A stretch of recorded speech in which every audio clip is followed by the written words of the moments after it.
ici votre boutique Jeux Barjo Bordeaux, c'est l'actu ludique de la semaine. Pas très grande, il y aura une seule petite nouveauté, Skytopia, ou Skitopia pour les gens qui ont un accent aussi pourri que le mien. Petit jeu de 2 à 4 joueurs, alors petit jeu pour les règles qui sont assez simples en soi, mais très profond, du coup ça fait que c'est pas un jeu non plus pour tout le monde, mais c'est quand même très chouette, ça fonctionne aussi bien à 2 qu'à 3-4 joueurs, c'est de parties de 40 à 60 minutes. C'est un jeu de Ivan Lachine et illustré par plein de gens. Audrey Pervekin, Timofey Mazurenko, Irten Meina, Jane Katsubo. Pour tout cela, si ils regardent cette vidéo, excusez-moi pour les noms que j'ai écorchés. Du coup, contrairement à d'habitude, comme il y a une seule nouveauté, parce qu'on est en août, il y a très peu de nouveautés qui sortent en ce moment, on va vous l'expliquer un peu plus en profondeur par rapport à d'habitude. Alors, comment ça se passe? Du coup, le but du jeu déjà, c'est de marquer un maximum de points de prestige pour avoir la cité flottante la plus florissante. Comment ça va jouer? On va jouer chacun notre tour, ça va se dérouler en plusieurs manches. À chaque manche, chaque joueur fait son tour.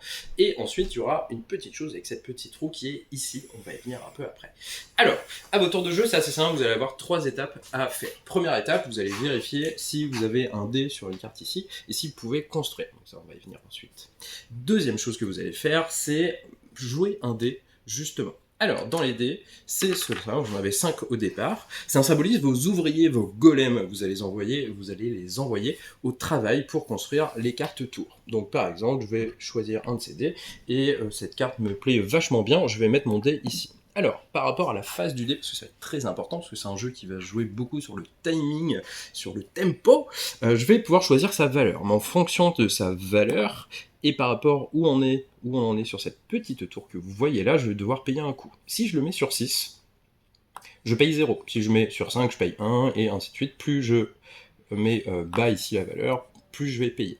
Le petit truc du jeu, c'est qu'à chaque fin de manche, cette roue va tourner d'un cran. Et à ce moment-là, si à mon tour de jeu, j'avais une carte avec un dé avec 2 dessus, je vais prendre la carte pour la construire, tout simplement. Le petit truc du jeu, c'est que si là je paye 1, je paye 0, certes, mais j'aurai ma carte que dans 1, 2, 3 et 4, 5 tours, quand ça arrivera ici. Tout simplement. Du coup, il va falloir bien gérer cet aspect-là. Sachant qu'on peut se piquer les cartes. Un autre joueur peut arriver et poser son dé ici pour me choper ma carte. Sachant qu'il ne peut pas remettre un lui aussi. Parce qu'on ne peut pas se disputer la carte, on ne va pas la découper en deux, tout simplement. Du coup, mon tour de jeu, c'est... Premièrement, je vérifie si je construis. Si je construis, hop, je reprends mon petit ouvrier, je prends ma petite carte et je vais la mettre ici, sur mon plateau joueur. À ce moment-là, je vais activer toutes les cartes qui sont dans cette colonne-là. Donc je vais activer celle-là, puis celle-là, parce que c'est en partant du bas jusqu'en haut. Donc déjà, il y a une petite séquence à observer, il va falloir bien mettre vos cartes l'une après l'autre. Si j'en joue une autre plus tard, je vais tout activer, et ainsi de suite. Pareil pour les 4 couleurs, parce que vous avez 4 couleurs de tour. Chaque couleur est un peu spécialisée dans ce qu'elle fait. Les rouges, ça va accélérer, les bleus, ça fait des points de vie, etc. etc.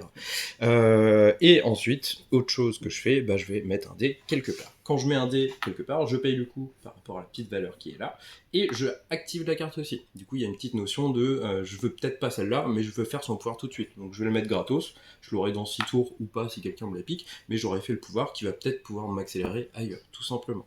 Et on va jouer comme ça au fur et à mesure de la partie. Dès qu'un tas de cartes est vide, c'est la fin de la partie. On fait un ultime dernier tour et on regarde pour les points de victoire. Les points de victoire, plusieurs manières d'en gagner. Déjà, vous en avez gagné pendant la partie, en activant certaines tours qui vous font gagner des points sous certaines conditions. Et ensuite, vous avez 3 tuiles ici que vous voyez, les guildes. Donc il y en a pas mal dans la boîte, mais vous en prenez que 3, donc déjà ça fait une bonne rejouabilité. C'est des objectifs qui sont communs, qui vous disent par rapport à certaines choses, vous allez faire des points. Par exemple pour celle-là, pour chaque carte avec un aigle, parce que chaque carte a un genre de petit logo, une guilde justement, vous allez gagner un certain nombre de points. Pour chaque carte, ceux-là ils sont tous un peu pareils, sinon vous avez d'autres par paire de cartes rouges ou jaunes, vous avez tant de points, etc., etc., tout simplement. Et voilà, comme je vous l'ai dit, les règles sont pas non plus très compliqué, mais c'est un jeu où il va falloir créer un moteur de jeu justement, où il va falloir être le plus efficace possible par rapport à vos adversaires, essayer de leur piquer leur petit tour, alors ça on aime toujours, c'est plutôt cool. Et du coup ça fait une grosse profondeur au final dans le jeu, parce que vous avez pas mal d'effets différents, pas mal de petites combinaisons à faire, du coup nous on aime beaucoup, surtout ça on l'avait vu à Cannes, et cette petite mécanique de tour qu'on sait ça arrive dans combien de temps, comment bien le caler avec les autres, ça nous a bien hypé, on a hâte de le tester. parce que ça a l'air trop bien.